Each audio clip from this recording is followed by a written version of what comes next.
Hey everybody, it's George. Welcome back. I hope you're doing great wherever you are in the world. Today I wanted to make a video about TAP Portugal, which is the national airline in Portugal.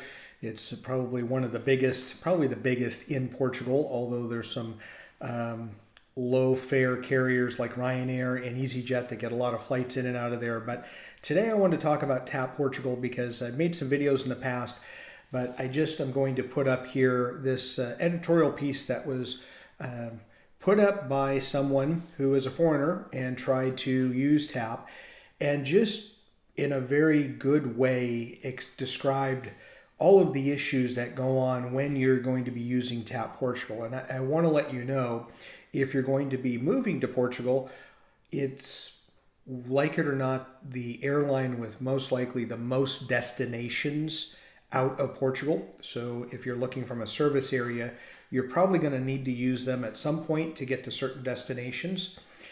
Also, if you're flying in, you might be able to use them because they may be a little lower cost than some other airlines. That isn't always the case from our experience in living in Portugal for several years. But I just wanted to go through and talk about first the good things about TAP Portugal, and then I'm going to spend the rest of the video talking about the stuff that we experienced as well as what came up in this newspaper article. So the good of TAP Portugal, their in-flight service. And what I mean by that is once you board the plane, the flight attendants, if you happen to the cabin and crew, if you see any of the pilots, generally they welcome you, they're smiling, which isn't the case in much of the other parts of TAP Portugal. And just attending to your needs. If you have any issues while you're flying, they're very good at inspecting, making sure that you, from a safety, have your seatbelts on and you're following the rules there. If you need something along the way, they'll come to your seat very quickly. Getting some of the onboarding, helping people with their luggage, all fantastic. Even when the flight ends, depending on where you go, you may exit the aircraft both out of the front and the back. And the flight attendants, I think, are pretty good about letting people know that there's multiple ways to get out of the aircraft if you get out of both in the back. And it seems to be very helpful. So on the airplane, once you step on the plane and until you step off the plane, everything about what they do, I think, is really good and compares favorably to other airlines. And my experience has been, I've flown over 40 airlines throughout kind of traveling the world. And the in-flight, yeah, I think is really good. So there's nothing, I don't think, that people can say negatively about the in-flight experience. But please, if you're watching this video and you've taken TAP, please comment on what you thought was good and what you felt was bad or that they can improve on. So next, I'm going to focus on some of what came up in this article as well as our experience. So some of the things in the article, being able to go on the website and make a booking or use the app to make a booking. It's very difficult. I don't know what systems they're using, but they're very antiquated. It doesn't matter where you are, whether you have a high-speed internet connection or something that takes longer. Often, every time that we booked a TAP Portugal flight, there wasn't one occasion in 70 or 80 flights where we were able to make the booking, select our destination, passengers, our fare, and pay for it without the app or the website freezing up. Often it freezes up multiple times so that you have to just keep putting information in, and maybe the 4th, 5th, the 10th time it will take. And then sometimes you'll get to the 10th time and it'll take, and then when you put in your credit card information, it freezes. And then you got to start the process all over again. The app is even worse. So I would recommend, if you have the app, it's other than maybe if you're getting your boarding pass, don't use it because it's going to frustrate you even more.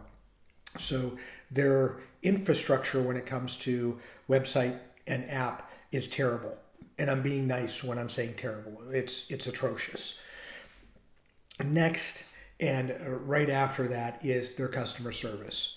I would say it's non-existent. I don't think it's bad or terrible, because it's non-existent. You might send, in this case, the lady sent dozens of emails without getting a response.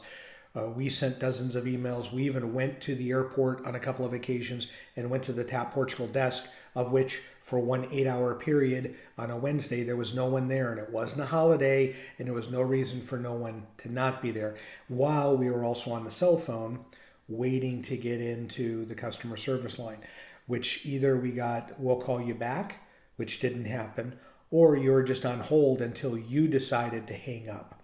So their infrastructure when it comes to customer service, there is no customer service at TAP Portugal. It just doesn't exist. So, and I'm going to challenge anybody that comes on here and says they have great customer service.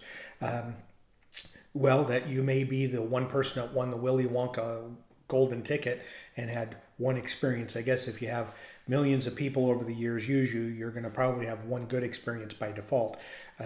But the millions of others have an absolutely terrible experience. So as you're listening to this video, I'm going to politely say, use another airline. If anything that you can do, use someone else. Which brings me up to what Portugal is called TAP Portugal is called in Portugal, take another plane for TAP. It's, and again, the Inflight is good, but the everything leading up to it, you are disgusted by. It's terrible.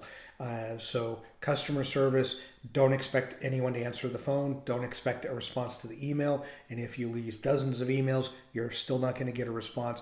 And if you go, the best bet if you want to get some service is to go to the airport, wait in line like everyone else at one of the ticket counters, and then address the issue there. There have been probably a dozen times where we did that. We decided it was worth it to go to the airport and actually get them, while we have a person and we know they're flying out, having them to try to address our issue. Didn't resolve all of our issues, but I think out of, let's say, a dozen trips, 10 out of 12 issues got resolved. So that's something that you have to consider if you're going to be using them. Another thing that comes up with TAP specifically, and this happens more than Ryanair, EasyJet, other European airlines, other US airlines, and anywhere that we've flown around the world. All of the flight delays and cancellations and movement that goes on with TAP Portugal specifically. 2 days before the flight time changed. And it's not a delay, so I want to make sure I'm clear on that. It's, well, we're moving the time frame. Why? And I can't count on hands and toes how many times flights changed within 48 hours to 72 hours of flying, and it was just no reason given. And let's get to, you're going to go to the airport. Your flight is today when you're watching this video. The chances of you actually leaving on time are slim to none. I want to say in total it was 78 trips. As counting through, I was looking through all my bookings historically through TAP, and out of 78, we had 4 flights that left on time. And if you think about it, so we flew in and out of Lisbon. We've also flown in and out of Faro, in and out of Porto, Terceira, Ponta Delgada, Funchal. So we had lots of different flights that we were using with TAP Portugal.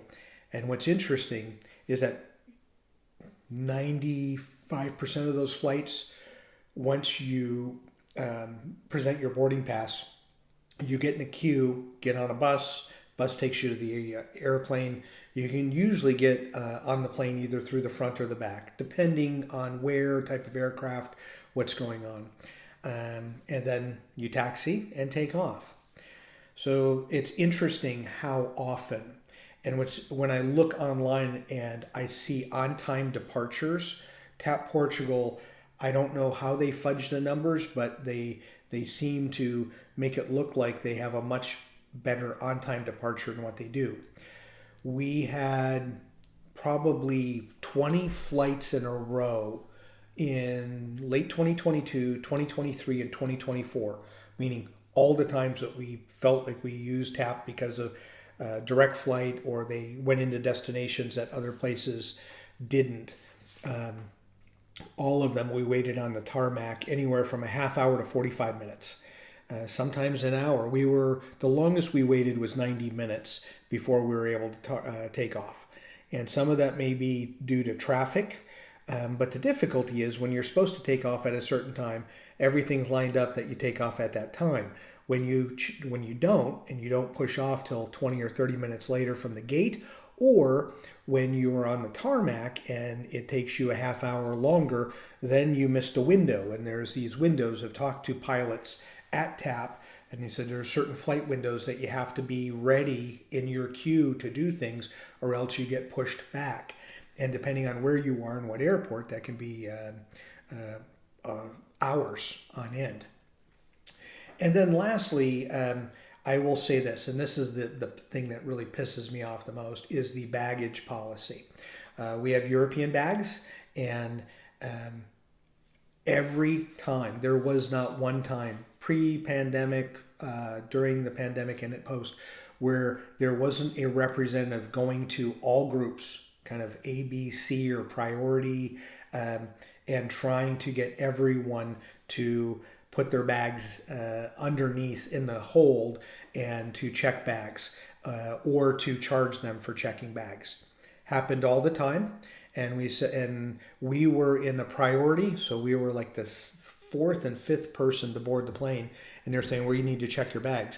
And we said, no, there's no one else on the plane. There's 3 people ahead of us. We're not going to check our bags. You can go talk to someone else, or you can stick it. Sometimes the snippier they get with me, the snippier I will be back with them.